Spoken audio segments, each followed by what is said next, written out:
सर्वप्रथम मी राज्याचे सन्माननीय मुख्यमंत्री श्री देवेंद्रजी फडणवीस साहेब, सन्माननीय उपमुख्यमंत्री एकनाथजी शिंदे साहेब, सन्माननीय उपमुख्यमंत्री अजितदादा पवार साहेब यांचे मी अभिनंदन करते की त्यांनी एक भक्कम सरकार राज्याला दिलेलं आहे।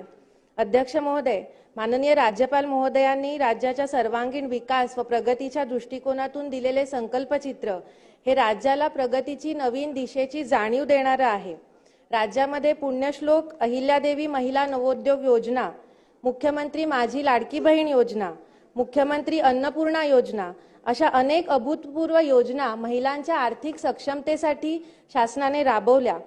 शासनाने चौथे महिला धोरण जाहीर केले आणि मला एक महिला म्हणून आणि चळवळीतली कार्यकर्ती म्हणून प्रचंड अभिमान आहे की आपल्या देशातलं महाराष्ट्र हे एकमेव आणि पहिलं राज्य आहे की ज्यांनी कायदेशीररित्या मातृत्वाचा सन्मान केलेला आहे। 1 मे दिनांक 2024 नंतर जन्माला आलेल्या प्रत्येक बाळाच्या नावामध्ये आईचे नाव वडिलांसोबत लावण्याचा हा निर्णय हा पूर्ण देशाकरता पथदर्शी आहे। तसंच आर्थिक सक्षमतेबरोबर सामाजिक सक्षमता आणि सामाजिक समता प्रस्थापित करण्याच्या दृष्टीने सरकारने उचललेलं हे महत्त्वाचं पाऊल आहे। या मागणीसाठी अनेक वर्ष विविध मार्गांनी आंदोलन करणाऱ्या आणि शासनाकडे पाठपुरावा करणाऱ्या माझ्यासारख्या कार्यकर्त्यांची स्वप्नपूर्ती या निर्णयाने झालेली आहे आणि त्यामुळेच मी राज्यातल्या सर्व मातांच्या वतीने शासनाचे आभार मानते आणि 1 मे 2024 पूर्वी जन्मलेल्या मुलांच्या नावामध्येही आईचे नाव लावण्याचा विचार शासन नक्की करेल अशी अपेक्षा बाळगते। अध्यक्ष महोदय, माननीय राज्यपाल महोदयांनी त्यांच्या अभिभाषणामध्ये मुंबई पुणे मेट्रो प्रकल्पाचा उल्लेख केला। मेट्रोमुळे निश्चितच प्रवाशांचा प्रवास सुकर होणार आहे, वेळ वाचणार आहे आणि महाराष्ट्राच्या विकासाला चालना मिळणार आहे, गती मिळणार आहे। अध्यक्ष महोदय, मला या निमित्ताने एक विनंती करायची आहे की विरार, नालासोपारा, वसईमध्ये गेल्या अनेक वर्षांमध्ये खूप लोकसंख्या वाढलेली आहे आणि तेथली लाखो लोक हे आपल्या उपजीविकेसाठी मुंबईमध्ये रोज प्रवास करत असतात लोकलने।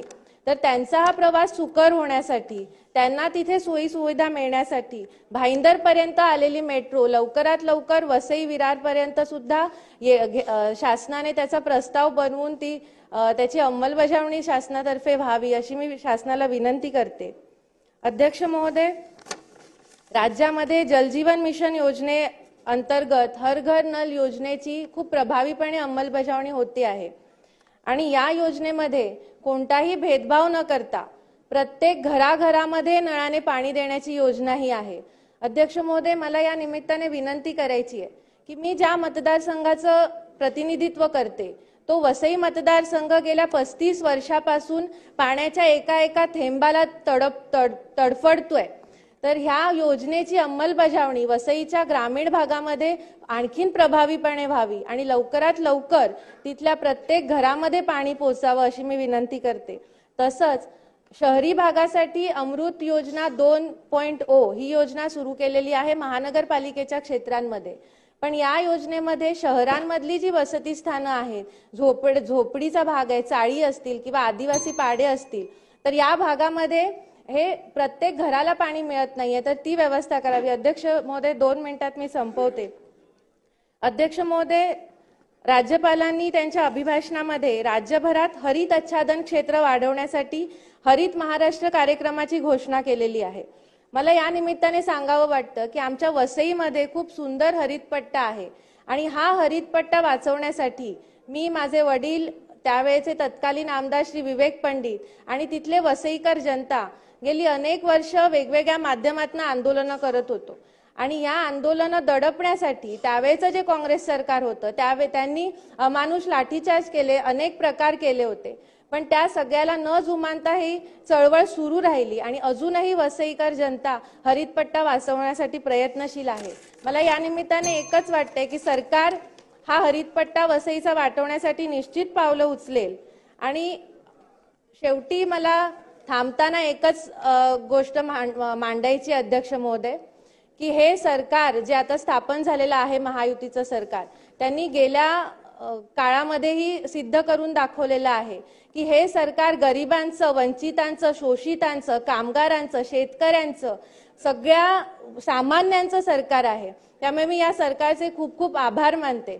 आणि मला या निमित्ताने एकच गोष्ट सांगायची की मी ज्या मतदारसंघाचं प्रतिनिधित्व करते त्या मतदारसंघाने गेल्या 35 वर्षामध्ये फक्त दहशतवाद, गुंडगिरी आणि स्वार्थी राजकारण पाहिलं होतं। तब्बल 40 वर्षानंतर वसईमध्ये या दहशतवादी आणि गुंडगिरीच्या चिखलामध्ये कमळ फुललेलं आहे आणि हे केवळ देवेंद्रजी फडणवीस, सन्माननीय देवेंद्रजी फडणवीस आणि सन्माननीय एकनाथजी शिंदे साहेब यांच्या पाठबळामुळे लाभलेलं आहे।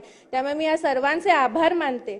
आणि या सभागृहामध्ये सगळे संघर्ष योद्धे बसलेले आहेत महायुतीचे, त्यांना सर्वांना 4 ओळी समर्पित करू इच्छिते आणि आपले सन्माननीय मुख्यमंत्री, सन्माननीय उपमुख्यमंत्री यांच्यासाठी 4 ओळी समर्पित करू इच्छिते।